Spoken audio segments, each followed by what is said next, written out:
આપણી સાથે અત્યારે બીજેપીના અધ્યક્ષ સી.આર. પાટીલ જોડાયા છે. સર, શું કહેશો? વાવની અંદર જે રીતે જીત થઈ છે.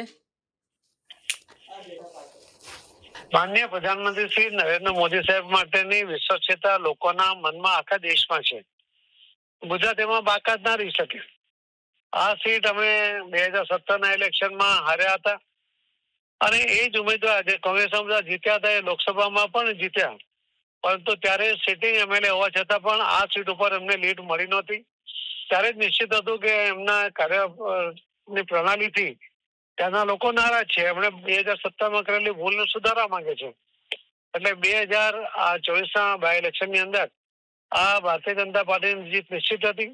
કોંગ્રેસે માવજીભાઈને પણ ત્રિપક્ષીય જંગ કરીને જીતવાનો પ્રયત્ન કર્યો, એમાં પણ એ નિષ્ફળ રહ્યા.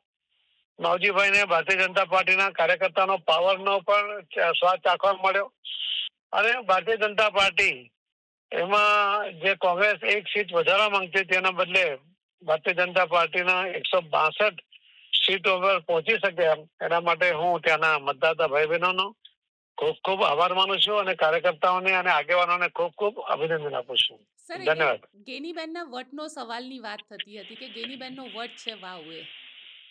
જો આ મતદાતા ભાઈ બહેનો છે ને, એ કોઈનો વટ ચાલવા દેતા નથી. એમને યોગ્ય લાગે છે એમનું ભવિષ્ય, એના વિકાસ, એમાં એમને ક્યાં એમને વધારે અનુકૂળતા છે.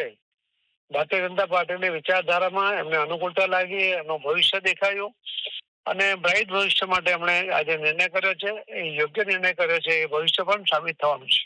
અમારી સાથે વાત કરવા માટે આપનો ખૂબ ખૂબ આભાર. Thank you. ધન્યવાદ.